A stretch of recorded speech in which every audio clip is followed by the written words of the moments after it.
Jadi memang yang paling tertinggi di Indonesia ini semua rekan farmasis bahwa memang yang tertinggi itu adalah kanker payudara. Itu menduduki angka pertama, ya nomor 1 lah ya Oke. untuk di Indonesia pada wanita.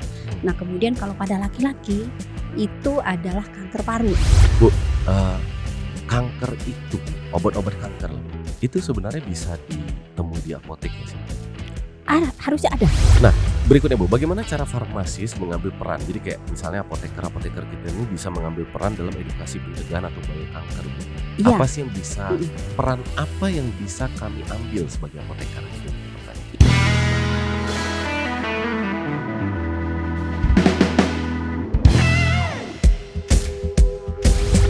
Selamat datang Bu Eva Susanti selaku Direktur Pencegahan dan Pengendalian Penyakit Tidak Menular Kementerian Kesehatan Republik Indonesia.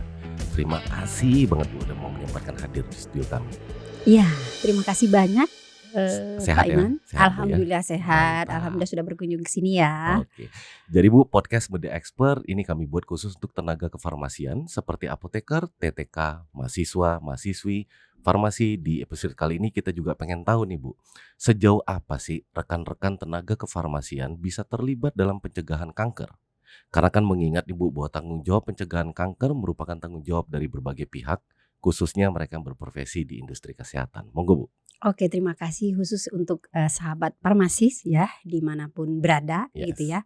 Kami mengucapkan terima kasih karena salah satu menjadi mitra kita dalam upaya penanggulangan kanker di Indonesia, karena kita tahu bahwa kanker ini merupakan penyebab kematian tertinggi Oke. dengan 10 juta kematian pada tahun 2020. Nah, di dunia jumlah kasus kanker payudara ini ada sekitar 2.261.419 Wow.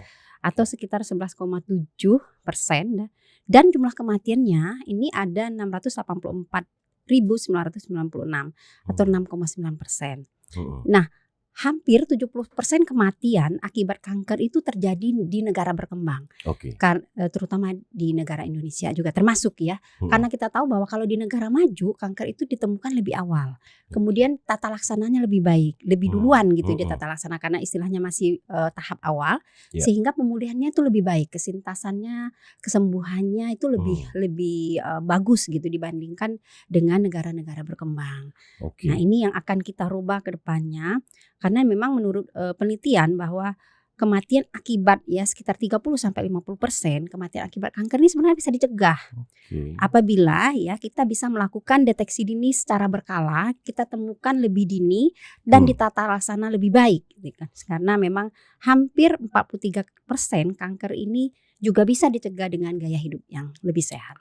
Oke, jadi sebenarnya rekan-rekan apoteker juga pasti bisa terlibat ya dalam hal-hal seperti ini kan Bu? Bisa sekali, dan kami sangat mengharapkan karena dari seluruh lintas sektor ya, organisasi profesi beberapa saat yang lalu kita sudah mengumpulkan beberapa lembaga swadaya masyarakat ya yang Oke. terlibat langsung dengan kanker, kemudian juga beberapa penderita kanker yang sudah mau menjadi membantu kita untuk memberikan edukasi kepada masyarakat. Jadi memang ini tidak bisa dilakukan oleh Kementerian Kesehatan sendiri.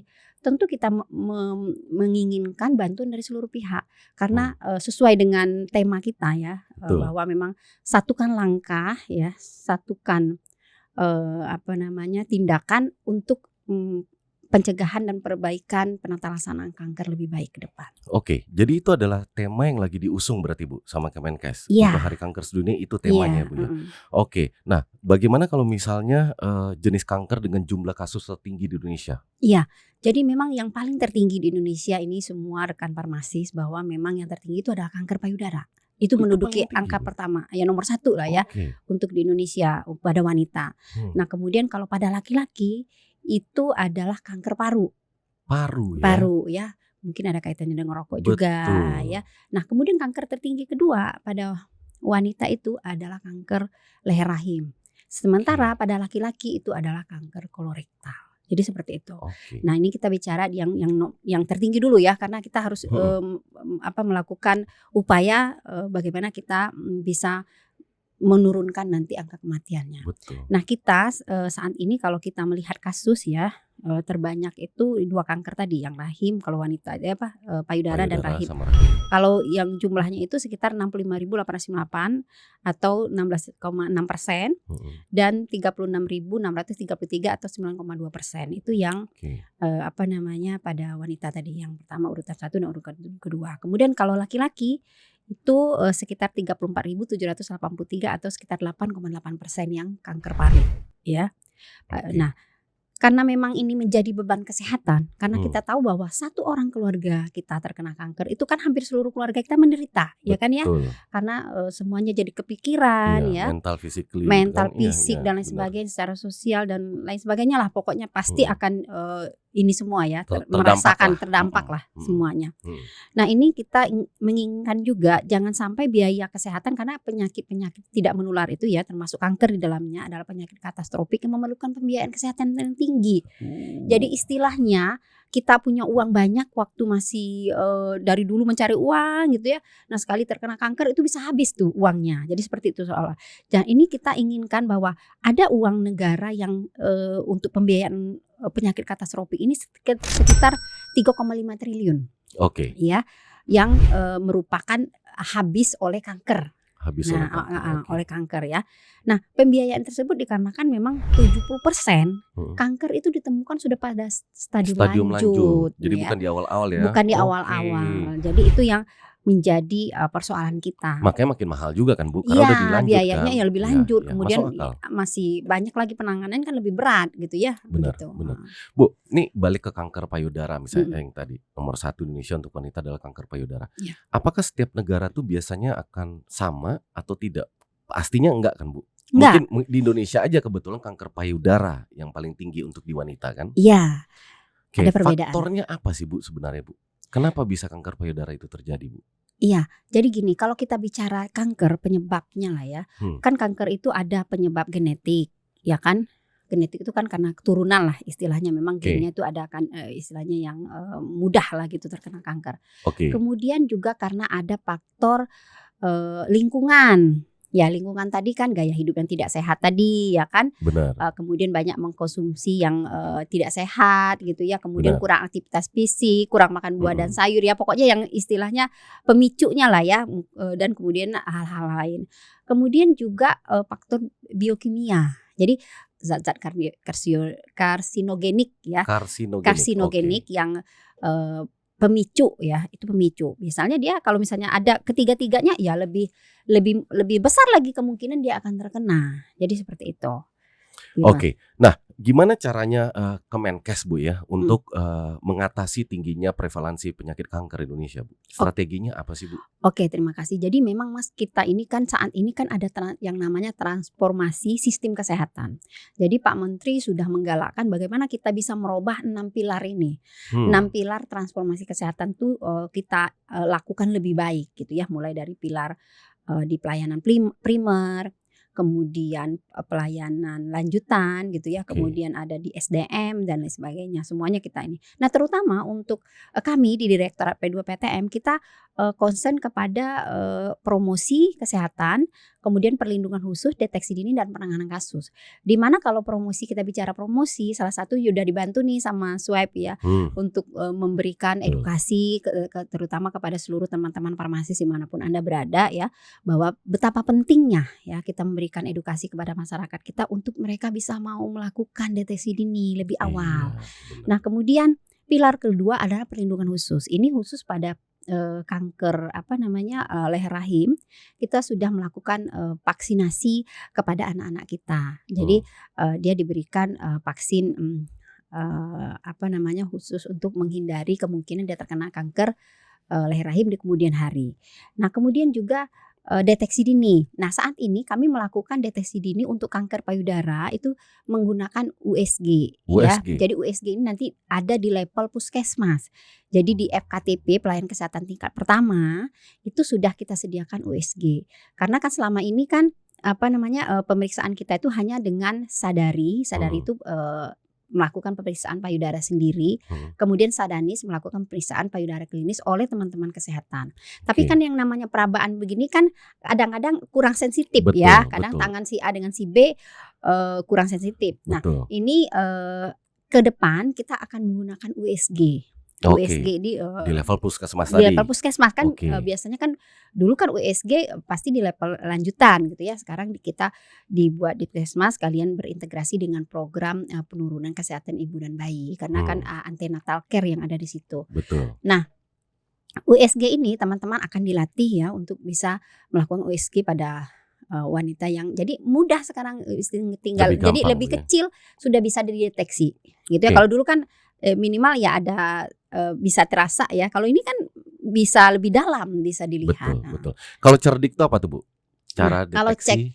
cek cerdik itu C-nya adalah C. cek kesehatan secara teratur, Oke. E-nya enyahkan asap rokok, Oke. R-nya rajin olahraga, D-nya diet yang seimbang, I istirahat yang cukup, K kelola stres dengan baik. Nah, mudah-mudahan semua sobat Mantap. farmasis itu sudah melakukan itu ya. Mantap. Termasuk Mas Imam nih ya. alias Mas Imam kayaknya setiap hari ya udah melakukan ya. Udah Aduh, itu dong. luar biasa Yang itu namanya ya. zaman sekarang itu kan musuh tuh rokok sama alkohol kan. Itu udah harus Nah, itu udah harus dihindari, harus bahaya dihindari itu. itu. Apalagi anak muda sekarang Iya. makin banyak kan tingkatnya Iya, kan. termasuk vape itu sama ya. Sama Vape ya. itu sama kandungannya dengan rokok konvensional. Jadi Oke. kalau ada informasi yang salah bahwa vape itu tidak mengandung hal-hal atau zat yang berbahaya, itu bohong. Karena vape itu sama dengan rokok konvensional kan isinya juga sama. Oke, Bu, kanker itu, obat-obat kanker lah, Bu. Itu sebenarnya bisa ditemui di apotek nggak sih, Bu? Harusnya ada. Ada. Apotek itu bisa menyediakan obat kanker sebagai bagian dari jejaring rumah sakit yang melayani pasien kanker. Oke, that's why apoteker pun harus juga mengerti ya. Iya, Iya kan? benar. Nggak bisa sembarangan juga kan? Iya, benar. Jadi nanti kami akan saat ini kan kemarin kita saat pertemuan dengan lembaga swadaya masyarakat, ada keluhan-keluhan ya dari semua, baik itu dari pemerhati kanker atau orang yang memang terkena kanker, kemudian dari organisasi profesi, tokoh masyarakat, tokoh agama sudah kita kumpulin kira-kira apa sih yang menjadi persoalan. Nah, saat ini memang kita sedang melakukan kira-kira kalau misalnya kan ada menyampaikan ke kita obat ini nggak ada Bu di pasaran. Nah, padahal obatnya itu murah gitu ya. Oke. Nah, ini yang akan kita nanti kita inventarisasi semua Oke. kebutuhan. Kira-kira apa sih yang menjadi kebutuhan utama di antara semua bla bla bla ini tadi A sampai Z itu tadi mana yang memang sudah tersedia, mana yang enggak, mana yang belum gitu. Oke. Nanti kita akan penuhi karena kita nggak mau juga karena termasuk dalam sistem transformasi layanan itu kan juga untuk memperkuat farmasinya. Iya. Oke. Nah, berikutnya Bu, bagaimana cara farmasis mengambil peran? Jadi kayak misalnya apoteker kita ini bisa mengambil peran dalam edukasi pencegahan atau bahaya kanker, Bu. Iya. Apa sih yang bisa peran apa yang bisa kami ambil sebagai apoteker gitu mungkin pertanyaannya. Iya. Yang pertama kan memanfaatkan medsos, ya kan? Nanti kan teman-teman farmasis kan kalau seingat saya dulu kan teman farmasi itu harus 5T katanya ya. Oke. Tepat waktu tepat dosis ya. Oke. Tepat apalagi deh pokoknya 5T deh saya lupa nih. Jadi itu. Nah, kemudian jadi ini salah satu saya berterima kasih nih sudah diajak kerjasama karena ini merupakan media elektronik ya dan seluruh media lainnya yang terintegrasi dengan seluruh teman-teman farmasis, mungkin juga nanti bisa juga diakses oleh teman-teman profesi lain ya kan, Pasti. dan organisasi kemasyarakatan, pemerhati kesehatan dan semua stakeholder terkait untuk meningkatkan kewaspadaan masyarakat terutama terkait dengan kanker. Jadi nanti mungkin lebih khusus kalau teman-teman farmasis efeknya ya, side effect obat, mungkin cara yang penggunaan lebih baik, mungkin hal-hal ya begitu, itu yang kami minta nanti untuk teman-teman farmasis. Kira-kira Bu akan ada program khusus nggak untuk para farmasis untuk sosialisasi ini Bu kalau dari Kemenkes? Jadi kan dulu kan kami sudah pernah menyusun ya, sudah ada susun Rancangannya gitu. Oke. kebijakan kita terkait dengan layanan paliatif kanker, ya. Nah, Oke. nanti akan kita kembangkan termasuk salah satunya. Jadi kami masih mau merevisi sebenarnya lebih baik nih semua profesi ini seperti apa. Termasuk kemarin ada usulan, gimana Bu masukkan juga dari psikolog. Nah, gitu ya. Jadi seperti itu Menarik misalnya menarik. yang menjadi pendampingan bagi orang yang sedang Betul. mengalami, kan yang kalau terkena kanker kan nggak semua orang ini ya, semua orang langsung bisa menerima ya kan. Nah, Betul. ini kan diperlukan mungkin tenaga juga, Pendampingan lah. pendampingan Benar lain. benar. Nah, ini banyak sekali. Jadi yang seperti untuk bagian pengobatannya kan nggak bisa, mungkin itu peranan teman-teman dari farmasis, bagaimana Mhm. sih obatnya itu yang 5T itu Yang tadi 5T ya, tadi ya. saya lupa itu Benar benar pokoknya itu benar. tuh, itu tolong dibantu. Nah, kemudian apa namanya, edukasi yang lain tetap ya, pengobatan Oke. dan terapi yang benar dan optimal pada penyakit kanker dan penyakit lainnya. Jadi bukan hanya kanker ini, karena kalau kami itu kan ada DM ya, Oke. ada hipertensi Iya. loh. Jadi obat kan selama ini kan orang hipertensi kadang juga obatnya nggak teratur mereka minum, itu juga menjadi pengaruh. DM juga seperti itu ya kan. Diabetes mellitus ya, Bu, ya? Nah, itu dengan kita semua, kemudian ada gagal ginjal ya, dengan kita Ya, pokoknya apa aja yang terkait penyakit ginjal deh dengan kita. betul Ada yang otak, stroke juga betul. dengan kita gitu ya, dengan PTM maksudnya. Jadi banyak sekali yang bisa dibantu oleh teman-teman Banyak ya. farmasi. Memang Banyak, ini masih luas sekali dan masih luas bisa sekali, bisa perannya bisa lah, ada bisa peran ada kok gitu peran, kan. heeh heeh Iya heeh sih heeh. iya sih. Bu, boleh disampaikan Bu Mhm. pesan untuk farmasis terkait meningkatkan kewaspadaan penyakit kanker kepada masyarakat? Boleh langsung Bu disampaikan. Halo seluruh teman-teman farmasis dimanapun Anda berada, kami membutuhkan bantuan ya. Mari kita bekerja sama, satukan langkah dan gerak untuk bisa memberikan pelayanan kanker ini lebih baik ke depannya, terutama untuk mensosialisasikan, kemudian mengedukasikan masyarakat, bagaimana mendapatkan pengobatan dan terapi yang benar dan optimal pada penderita kanker dan penyakit lainnya. Terima kasih. Bu, saya sekali lagi ucapkan terima kasih ya kepada Ibu Eva Susanti karena sudah datang, menyempatkan hadir gitu ya, memberikan edukasi dan pemahaman lebih lanjut kepada rekan-rekan kita untuk TTK maupun apoteker. Oke. Terima kasih sekali lagi Bu ya. Swipers jangan lupa untuk like, share, dan subscribe akun YouTube kami serta nyalakan fitur notifikasinya supaya bisa tetap up to date dengan konten-konten kami yang berikutnya. Sampai jumpa di episode berikutnya. Meet the Expert, podcastnya anak apoteker. Salam sehat. Kita